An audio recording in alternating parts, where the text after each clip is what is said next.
नमस्कार, स्वागत आहे तुमचे आपल्या खोल चर्चा या चॅनलवर। आज पुन्हा एकदा तुमच्यासाठी नवीन माहिती घेऊन सज्ज झालो आहोत। 20,000 जणांच्या उपस्थितीत अजितदादांचे 40 नेते शरद पवारांच्या गटात। आता नेमकं त्यांचा प्रवेश किती तारखेला होतोय या संदर्भात आज आपण खोलवर चर्चा करणार आहोत। त्यासाठी व्हिडिओ शेवटपर्यंत आवर्जून ऐका। महाराष्ट्रातील विधानसभा निवडणूक अवघ्या 3 महिन्यावर आली आहे, त्यामुळे राजकीय घडामोडींना वेग आला असून नेते आपल्यासाठी सोयीची राजकीय वाट निवडताना दिसत आहेत। राष्ट्रवादी काँग्रेसच्या फुटीनंतर उपमुख्यमंत्री अजित पवार यांच्या सोबत राहिलेले अनेक समर्थक लोकसभेतील राष्ट्रवादी काँग्रेस अजित पवार गटाच्या परफॉर्मन्स नंतर शरद पवार यांच्या सोबत जाण्याचा निर्णय घेताना दिसत आहेत। लोकसभा निवडणुकीमध्ये राष्ट्रवादी काँग्रेस शरदचंद्र पवार पक्षाला मोठे यश मिळालं। त्यांचा स्ट्राईक रेट 80% राहिला।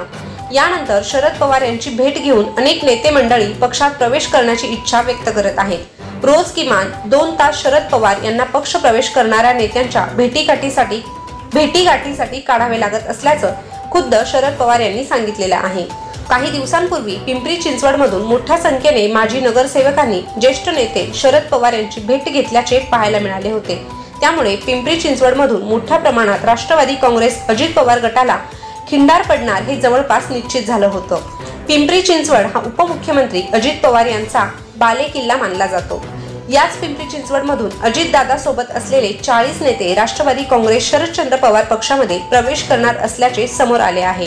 त्यासाठी 20 जुलैची तारीख निश्चित करण्यात आली आहे। अजित पवार गटासाठी हा मोठा धक्का मानला जात आहे।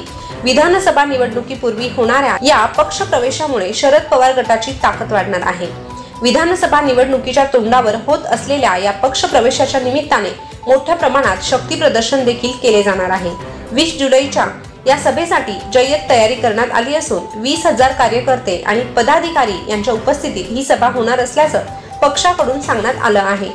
लोकसभा निवडणुकीत शरद पवार यांच्या पक्षाला मिळालेल्या यशानंतर त्यांच्याकडे जाणाऱ्या पदाधिकारी कार्यकर्त्यांची संख्या वाढत असल्याने त्याचा फटका विधानसभेच्या निवडणुकीत अजित पवारांच्या राष्ट्रवादी काँग्रेसला बसण्याची शक्यता या निमित्ताने व्यक्त केली जात आहे। तरीही या संदर्भात तुम्हाला काय वाटतं, तुमच्या काय प्रतिक्रिया आहे हे कमेंटद्वारे नक्की कळवा आणि अशीच नवनवीन माहिती जाणून घेण्यासाठी आपल्या खोल चर्चा या चॅनलला आत्ताच सबस्क्राईब करा। त्यासोबतच शेजारचं बेल बटन प्रेस करून ठेवा, म्हणजे नवीन आलेली माहिती सगळ्यात अगोदर तुमच्यापर्यंत पोहोचेल। पुन्हा भेटूया नवीन माहिती सोबत, तोपर्यंत धन्यवाद।